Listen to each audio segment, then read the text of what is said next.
Asia cup में लगातार दूसरी बार टीम इंडिया ने फाइनल में जगह बना ली। 41 रन से शानदार शिकस्त दी है बांग्लादेश को, लेकिन इसी के साथ श्रीलंका का सफर भी समाप्त हो गया और अब भारत के सामने कौन होगा, इसका सवाल जारी है। लेकिन आज हम कर रहे हैं बात भारत और बांग्लादेश के रिव्यू की। स्वागत है आपका ESPN cricket info time out Hindi में, और दो खास मेहमान हमारे साथ हमेशा की तरह आकाश चोपड़ा एंड वरुण नारायण। आप दोनों का बहुत बहुत स्वागत। Thank you very much. Aakash भाई, इस मुकाबले की अगर बात करें तो सैफ हसन एक ऐसा लगता है कि एक स्टार नजर आया। हम बात जरूर भारत की जीत की करेंगे, लेकिन उससे पहले इस स्टार खिलाड़ी की बात करें। लगातार 2 मैच श्रीलंका के खिलाफ 50+ और आज अकेले खड़ा था बंदा। हाँ, मतलब शुरुआत में जिस प्रकार से उन्होंने बैटिंग की है और इस मैच में भी, इससे पिछले मैच में भी, और ख़ास तौर से जब आप उम्मीद नहीं लगा के रख रहे थे कि सैफ जो हैं वो बतौर ओपनर बांग्लादेश के लिए एशिया कप में खेलेंगे, अब वहाँ से यहाँ तक का सफ़र तो बहुत ही खूबसूरत रहा है। और वो भी कहते हैं ना कि मतलब कितनी भी अंधेरी रात क्यों ना हो, कोई ना कोई तो वो है जो सितारा जो चमक रहा है, तो ही इज़ दैट गाय।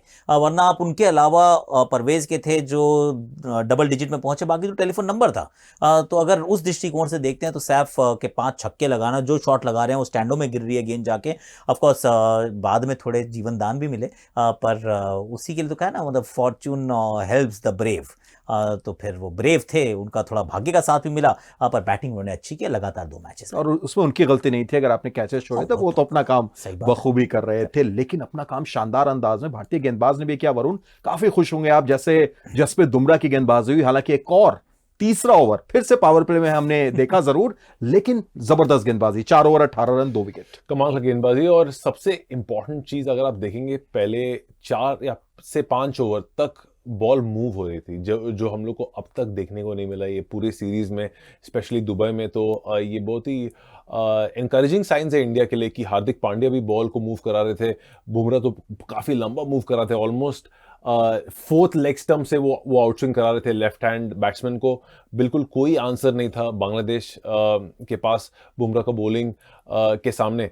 तो मुझे लगता है कि जो क्वालिटी का गैप बहुत ही लार्ज था आज। और साथ में अगर कुलदीप यादव की भी बात कर लें हम, या वरुण चक्रवर्ती की बात कर लें, बॉलर दोनों जिस हिसाब से उन्होंने गेंदबाजी की, शायद वो जो मिडिल फेस की गेंदबाजी थी वरुण चक्रवर्ती, कुलदीप यादव, अक्सर भी शुरुआत में उसने मैच को थोड़ा घुमाया भारत की तरफ।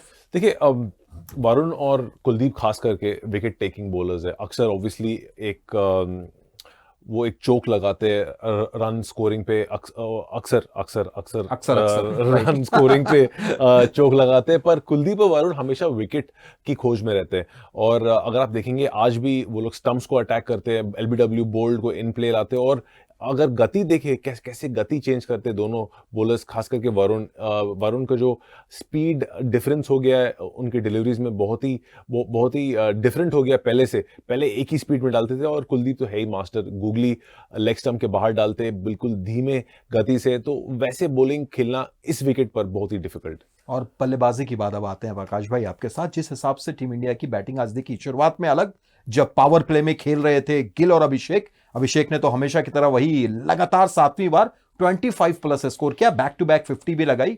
पर उसके बाद जो आपने इस्तेमाल या प्रयोग या एक्सपेरिमेंट्स देखे, कैसे, क्या कहेंगे आप उस पर?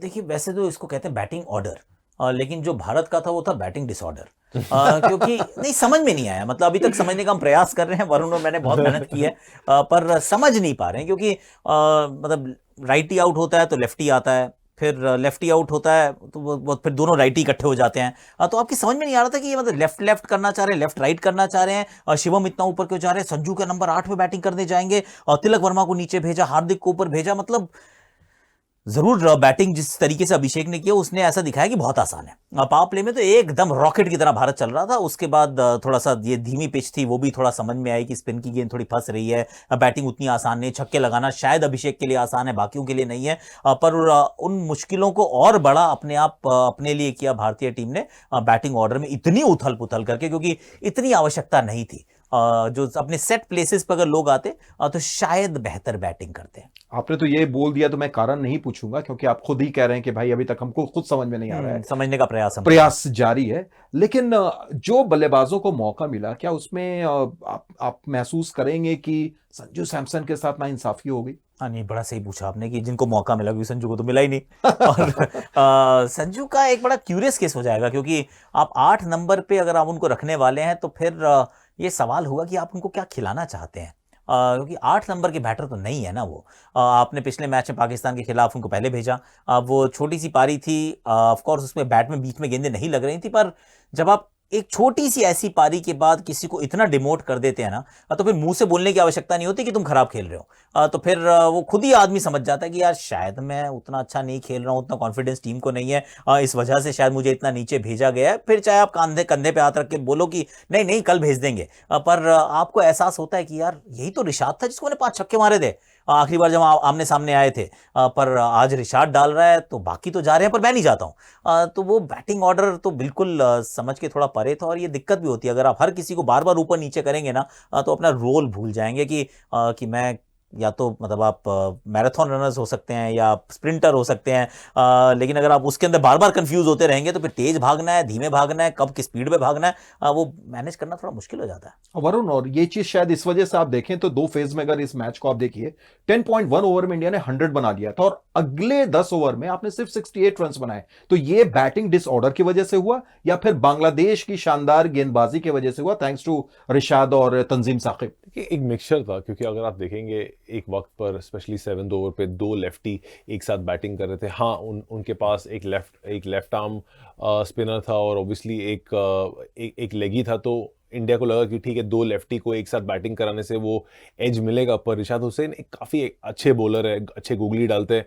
तो मुझे लगता है कि एट एनी पॉइंट अगर आपके पास इतने सारे राइटी है और लेफ्टी के ऑलमोस्ट इक्वल नंबर्स है, तो एक राइटी लेफ्टी कॉम्बिनेशन होना चाहिए।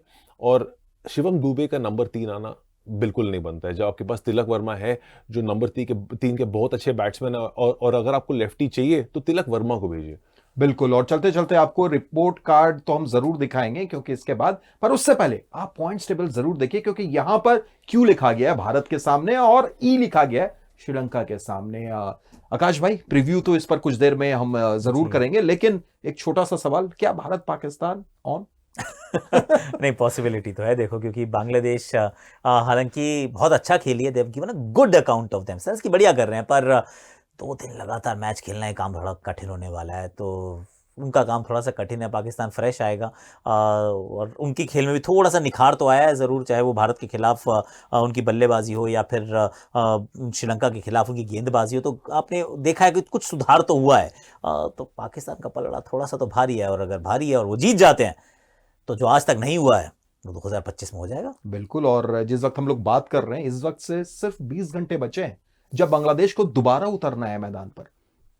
देखिए, रणनीति बहुत साफ है बांग्लादेश का कि वो लोग काफी सारे आइस मंगाएंगे होटल में, दो तीन एक्स्ट्रा मसाजर लेके आएंगे। बस यही रणनीति रहेगी, क्योंकि रिकवरी बहुत इंपॉर्टेंट है। मुझे लगता है कि वो लोग सोच समझकर जो उनके मेन फास्ट बॉलर है उनको नहीं खिलाए, मेहदी हसन को नहीं खिलाए, और ऑब्वियसली कप्तान का बैक स्पैज्म था या बैक में कुछ इशू या साइड स्ट्रेन था, सॉरी, तो उसकी वजह से नहीं खेले। तो मुझे लगता है कि अगर ये 3 प्लेयर को आप डाल देंगे इस बांग्लादेश टीम में तो थोड़ा पोटेंट नजर आएंगे। पर मेरे हिसाब से पाकिस्तान इंडिया का फाइनल बहुत ही highly charged, high voltage final रहने वाला है। यही मैं सुनना चाह रहा था, क्योंकि बाकी जो चीजें थी ना, वो सब हम प्रीव्यू में तो बात करेंगे लेंगे। फिलहाल बहुत बहुत शुक्रिया आकाश भाई, शुक्रिया वरुण आपका भी। तो आपको क्या लगता है, क्या भारत और पाकिस्तान का फाइनल हो रहा है, ऑन है? बात अपनी जरूर रखिए और देखते रहिए ESPN cricket for time out Hindi.